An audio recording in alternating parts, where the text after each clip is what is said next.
8 तारखेला आपण सगळे कार्यक्रमाला आलो. सगळ्याला त्या दिवशी वाटलं आज रेकॉर्डिंग असलं तरी मी मोकळं बोलणार आहे, कारण कॅमेरा असला की माझ्या बोलण्याला थोडी मर्यादा असते. आणि पण आज बोलणार आहे. 8 तारखेला सगळ्याला नाश्ताच दिला गेला नाही. सगळ्याला वाटलं नाश्ताच नाही, कसं काय करावं, नाश्ताच नाही, असं कुठं व्यवस्थापन असतं काय? लग्नात जेवण जरी नाही मिळालं तरी कुणी तक्रार करत नाही, कारण ती लग्न आहे. सप्त्यात मात्र चहा पण चुकून चालत नसतो. चहा सुद्धा चुकला तरी तो आपल्याला चालत नसतो. मग एखाद्याने बाहेर जावं, हॉटेलला ऑर्डर द्यावी आणि सगळ्याला नाश्ता खाऊ घालावा, काही अडचण नसते.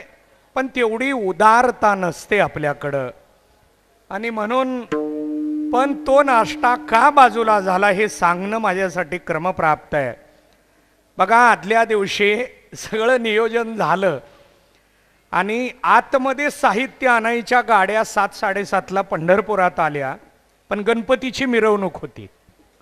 इथली मिरवणूक एक दिवस उशिरा झाली आणि गाड्या आल्याच नाहीत मंदिराकडं, सगळे रस्ते बंद होते. रात्री 12 वाजता आपल्याला रस्ता रिकामा मिळाला आणि तुकाराम महाराजांनी भागवत महाराजांना 12च्या पुढं त्रास दिलाय. महाराज, इकडला दरवाजा उघडायचा आहे ना, आत आपल्याला साहित्य न्यायचं आहे. मला हे का सांगायचं आहे, सप्ताह करणं किती अवघड असतं हे कळलं पाहिजे. रात्री 12 वाजता महाराजांना उठून, इथं समितीच्या अधिकाऱ्यांना रात्री उठून दरवाजा उघडायला लावून, हे सहज शक्य नाही. अहो, आपल्या घरातला फोन केला तर उचलत नाही कुणी दार उघडायला भजनावरनं गेल्यावर.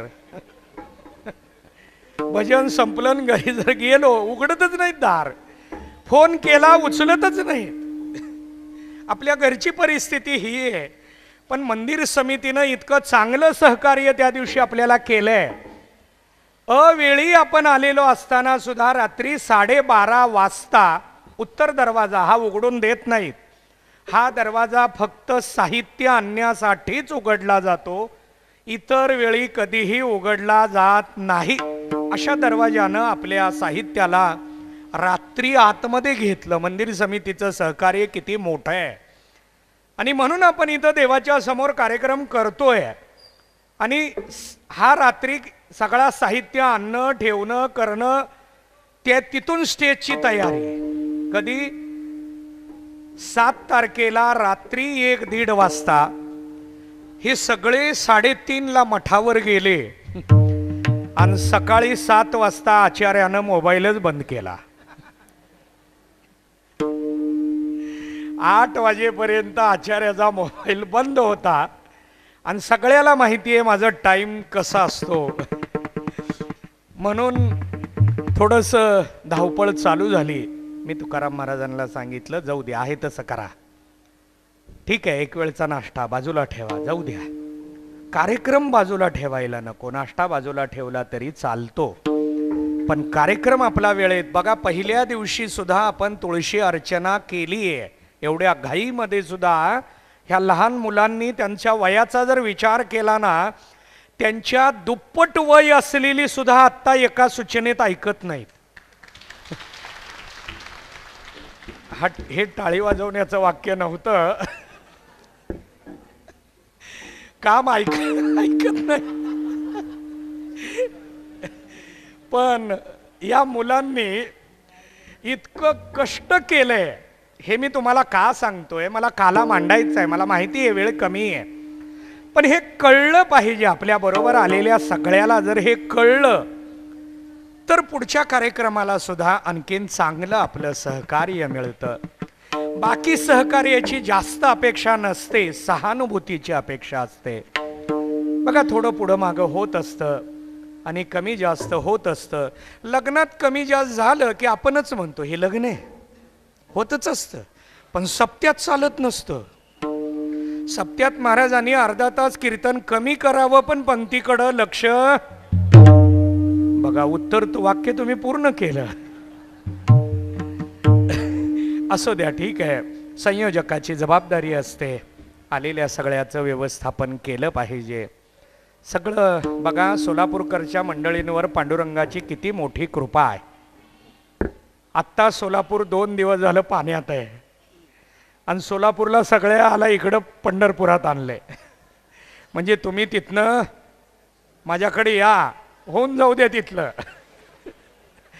पांडुरंगाला आपली किती मोठी काळजी आहे. आपल्याला त्या पाण्यात आत्ता बातम्या मला सकाळी काल रात्री दाखवल्या.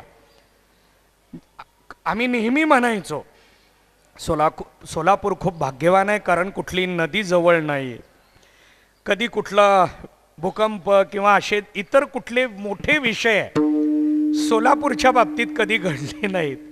पण आत्ता मात्र हायवेला सुद्धा एक मार्ग पूर्ण बंद करावा लागला, इतकं पाणी रस्त्यावर आहे. अशी ढगफुटी सोलापूर शहर परिसरात झाली आहे.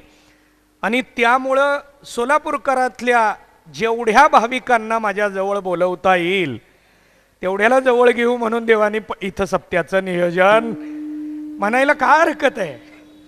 सत्य आहे.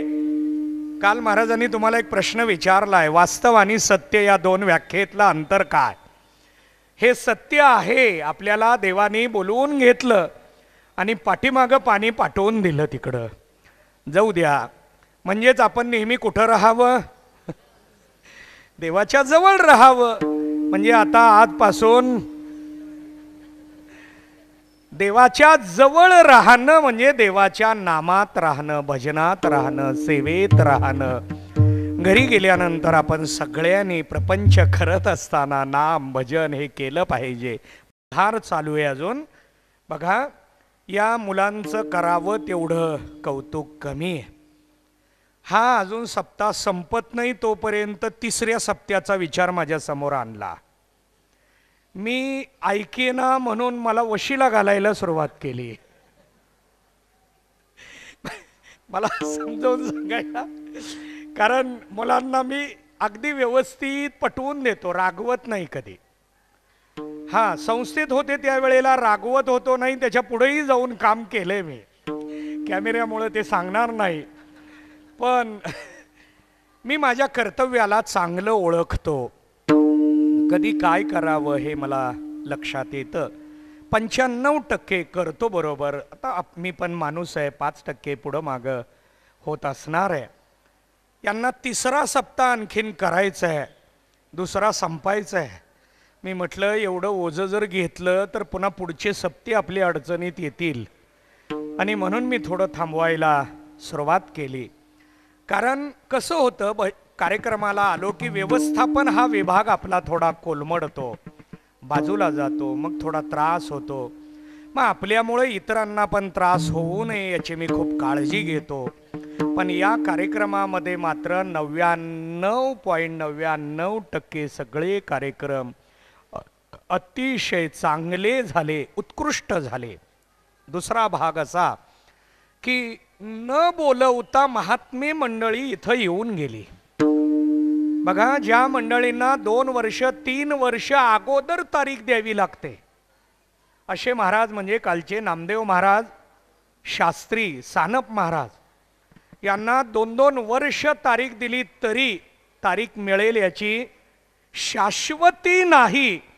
आणि अशा या कार्यक्रमामध्ये त्यांचं येणं घडलं आणि त्यांचं आपण स्वागत केलं. नारायणगडाचे 2रे महाराज शिवाजी महाराज, त्यांचं इथं येणं घडलं. आदरणीय अंमळनेरकर महाराज, त्यांचं येणं झालं. आदरणीय माधव नामदास महाराज, नामदेव महाराजांचे वंशज, त्यांचं येणं घडलं. भागवत महाराज तर 5 दिवस कार्यक्रमच घेतला नाही, कुठं कीर्तनच घेतली नाहीत बाहेर या सप्त्यात. बघा किती मोठं सहकार्य, किती मोठं मन आहे. आणि त्यांनी पूर्ण वेळ देऊन प्रत्येक कार्यक्रमाला हजेरी आहे. तुळशी अर्चनेला पूर्ण वेळ, कथेला पूर्ण वेळ, कीर्तनाला पूर्ण वेळ त्यांनी दिला. आणि महात्मे मंडळी इथं येऊन गेली. मी काल तुकाराम भोसले महाराजांना बोलत बोलत म्हटलं की खूप भाग्यवान आहे, कारण ज्या मंडळींना आमंत्रण द्यायला 2-2 फेऱ्या माराव्या लागतात, अगोदर तारखा घ्याव्या लागतात, पांडुरंगाने त्यांना न बोलवता तुमच्याकडं पाठवलंय. आपल्या या कार्यक्रमामध्ये आपण फक्त ती दिसली की इथं आणलंय, स्टेजवर आणण्याचं काम मात्र आम्ही इथं केलं.